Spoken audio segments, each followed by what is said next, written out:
Welcome to Create Your Super Fantastic. I take a moment to connect with and ask questions of some amazing people that are in the multifamily industry. And today I am super excited to connect with Adrian Danila.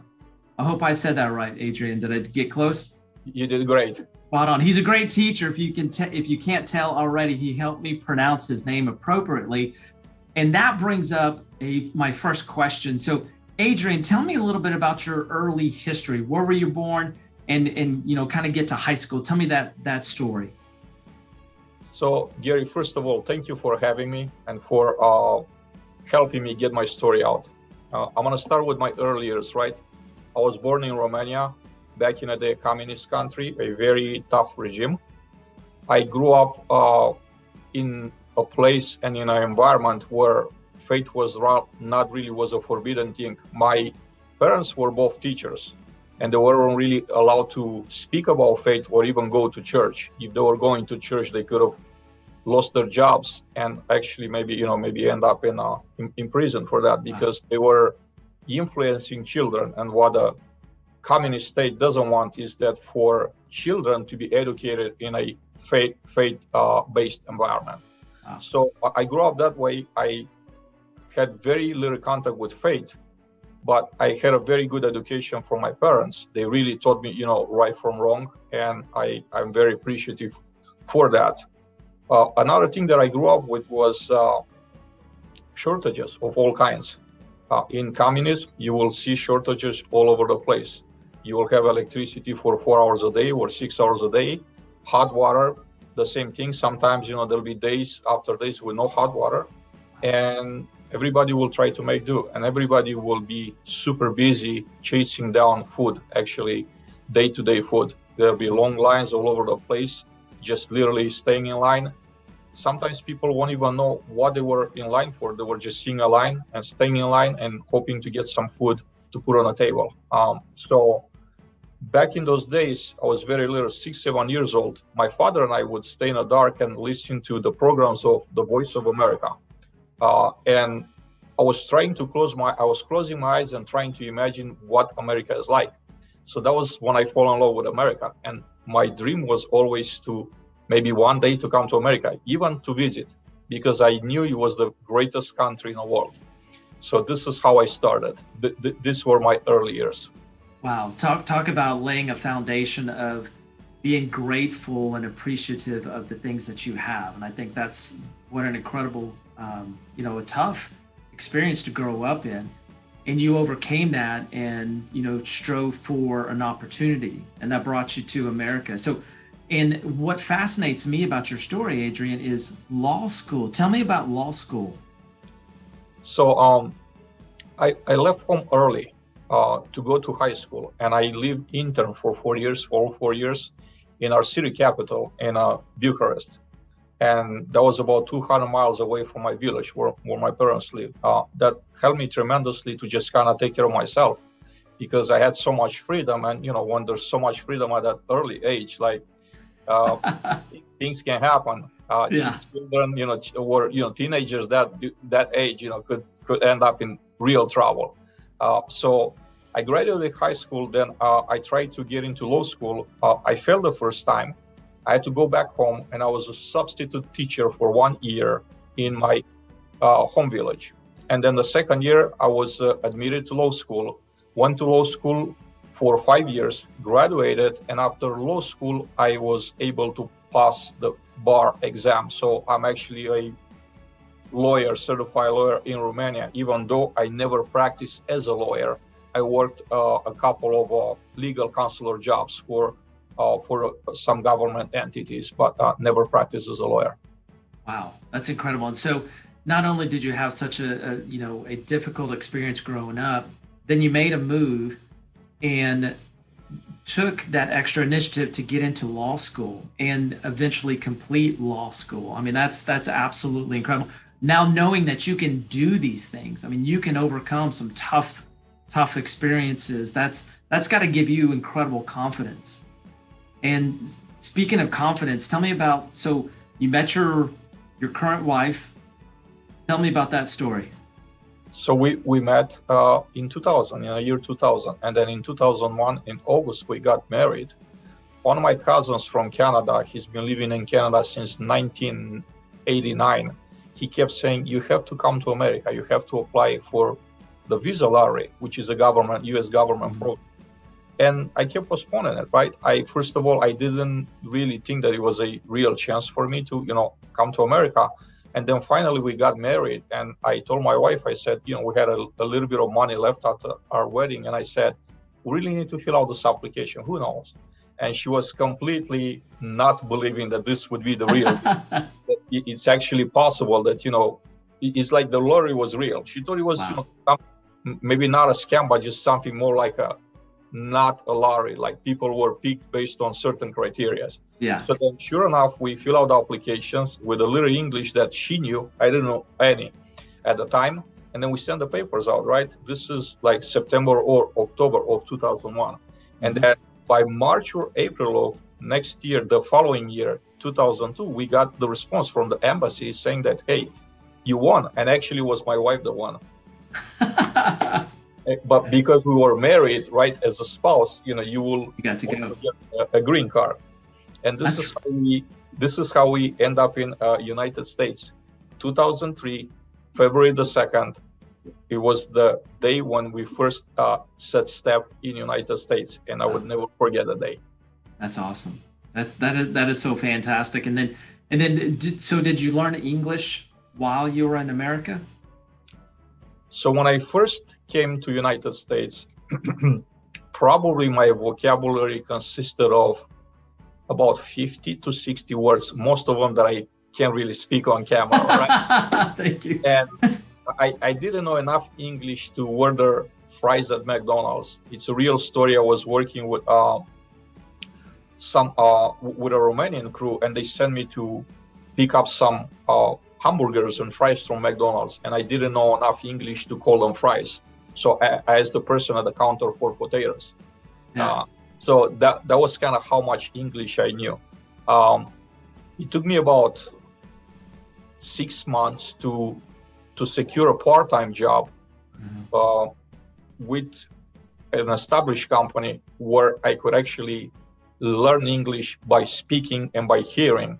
Yeah. I went to a couple of months of night classes, but then I just had to abandon because I had to make ends meet. That was not possible to accommodate my schedule, my work schedule with the classes. So everything that you could hear me speaking now is literally just by hearing and correcting myself and reading and trying to understand how to correctly speak English. Right. That's fantastic. Talk about determination. One, learning, coming to a new country, not knowing the language, and then immersing yourself and having the determination to learn the language so that you can do all the things that are possible for you. And so I'm just an incredible story, Adrian, and I'm fascinated with your story. Now I want to ask you, how did you get into the multifamily industry? I had a friend that at the time was studying to get his PhD at Georgia Tech. And my friend said, I was looking for work, for a stable job, for a full-time job, hopefully. And then he said, you know what? I looked on our website at Georgia Tech, and there were a couple of groundskeeper openings. Why don't you apply? So sure enough, I went and applied. I never got the job. I never got a phone call. But then this word groundskeeper stuck with me along the way. And then I started going on the internet, on the job boards, and just look for groundskeeper jobs. Wow. And I kept applying for groundskeeper jobs until about 3-4 months later, there was a job advertised by the Department of Labor, a part-time job at the apartment community. I've applied and I got a phone call. So they've invited me over there. The manager, called me in for an interview, and they offered me the job. This was another great breakthrough for me. Yeah. To get a real job with a real company and with no benefits at the time, but I knew that if I'm gonna do well, hopefully I could turn that into a full-time job, right. Which eventually that happened. That is amazing. Absolutely. So, I mean, the word groundskeeper just stuck with you, and that was your search, and eventually you got the break. Yes. Into multifamily. So tell us where you are. I mean, you've gone from groundskeeper, you've gone through so many levels. Where are you right now in the multifamily industry? So currently I work for Bridgestone Residential. I am a regional maintenance director for them, overseeing their Georgia and Florida assets. Wow. So Birch Residential is this company you work for, and you oversee 2 states. That's unbelievable. So Adrian, you have such an incredible, such a rich story from coming from a communist country where the experience was tough. You jumped into law school and you eventually got a law degree from Romania. You met your wife. You entered a lottery to come to the States, and it happened with your wife. And then you're here. You immerse yourself. You learn English. You're determined to learn English, and you do. And you find your entry into the multifamily industry. I have to ask you, why did you go through all of this to get to where you are right now? What's your foundation? Why did you do all of this? I think it's something that comes from within. It's kind of hard to explain it. I always thought that I had a drive. And I'm not the same person that I was back in Romania. I'm going to say that because opportunities were very few and far between. I was not a motivated person. I would not consider myself a hardworking or, a hustler, right? Yeah. By any means. I was just a subpar person, just like somebody mediocre. Yeah. But coming to United States, I knew from the very beginning that this is the country of opportunities. And that alone really gave me so much fuel. And it does up to this day, to where really that's where I get my drive from. It's literally just knowing that if you work hard, if you do the right thing, it's always going to be something out there bigger and better for you. Nobody can stop you or will stop you. Yeah. So your why is just knowing that the opportunity's out there if you work hard for it and go after it. Absolutely. Someone said, I read a long time ago, is work so hard and you have succeeded when they can't ignore you anymore. I love it. That's so true. And I promise you, Adrian, people are not going to be ignoring you anytime soon, because you're getting there, and I believe you're going to get there. And I know none of us are going to be able to ignore you, because you're going to be up there making some great positive noise for us. I love it. So that leads me to my next question, Adrian. So you're in maintenance, you're a regional supervisor for 2 states, and I see you on LinkedIn all the time. You're so passionate about maintenance, and I love it. I think it's such there's so much opportunity for maintenance, but tell me, why are you so passionate about supporting and encouraging and growing the maintenance career in the multifamily industry? I think in many ways, we as maintenance professionals have been the forgotten people over the years. And I think that there's so many great stories out there, so many great individuals making a difference in people's lives every single day. They deserve to have voices, not necessarily my voice. My voice could be one of them. I actually would like for others to join me, because this is not really a one-man show, one person to say it all for everybody. I don't think that I am the representative for maintenance, but I do speak up. And I know that a lot of people do not feel comfortable maybe saying it, but I feel very comfortable saying it, and also say that, we're professionals, we're very skilled individuals, and we need to be treated as such. Sure, absolutely. And I think that's such a valuable perception on the maintenance career industry, because, you and I were on another radio show that's going to be released soon at the time of this recording, and we talked about, the supply and demand of the maintenance field and that career. And so there really does need a voice to help grow that. So kind of leading into that, so Adrian, tell me, what do you feel is your next step, or how are you going to kind of plan to make these positive changes? I want to get more voices out there in maintenance. leaders that we have, and we have a lot of leaders Yeah. in our field.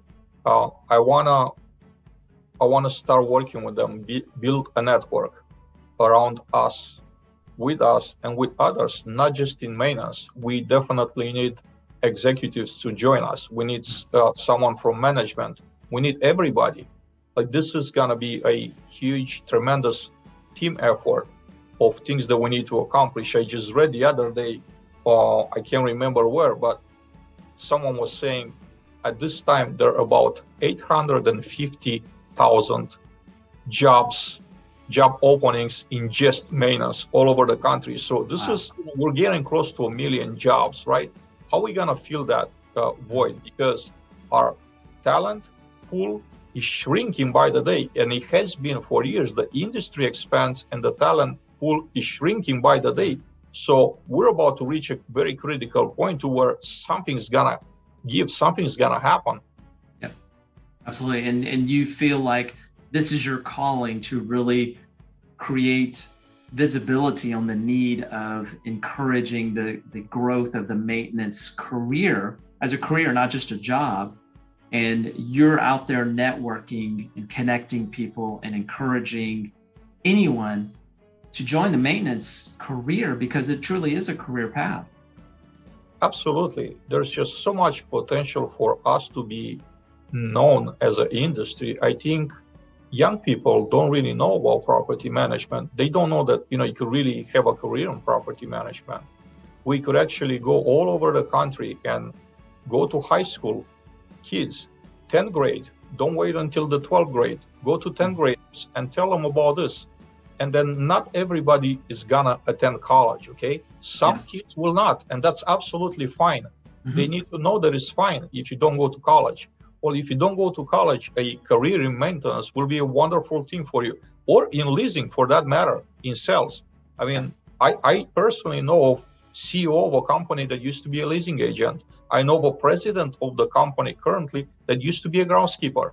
Wow. How wonderful of a story is that? Yeah. I mean, it's an amazing testimony to encourage other people to say, hey, you know what? I start as a groundskeeper, or I start as a lease consultant. You never know. I could be a president or a COO or an owner of a multifamily company. Absolutely. That's fantastic. So, Adrian, tell me, what do you feel is going to be your next step? What do you think you're going to step into next to help grow this awareness and encouragement for the maintenance career path?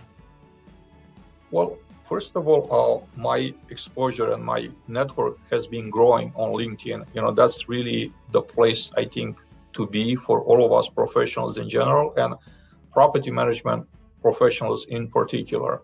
I'm just gonna keep doing what I'm doing. I think that my traction grows by the day, and the topics that I'm really speaking about, writing about, are topics that are more and more important, more prevalent to the industry by the day. So I think things will happen naturally.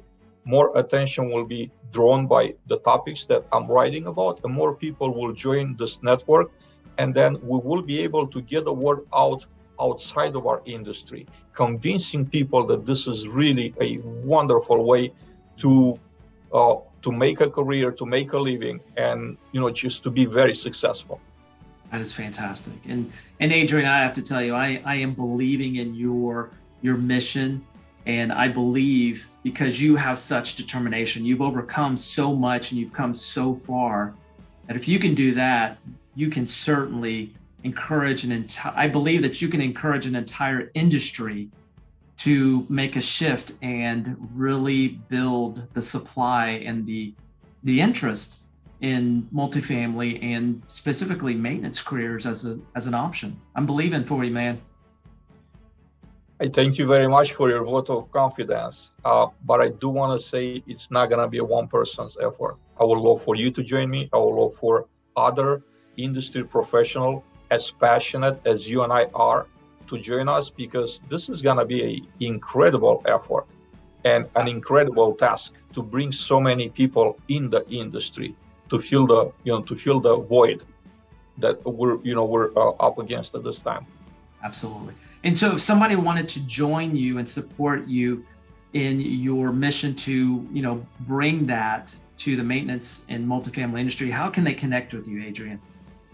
Very simple. Just write me a direct message on LinkedIn, connect with me. If we're not connected yet, I have already about 22,000+ connections on LinkedIn. If we're not connected yet, we definitely need to get connected right now.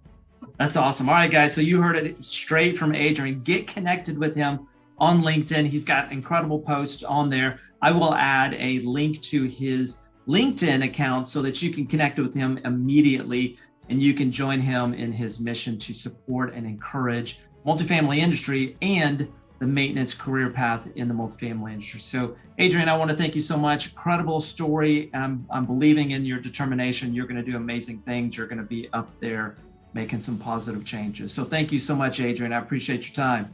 Gary, thank you very much for having me. My pleasure.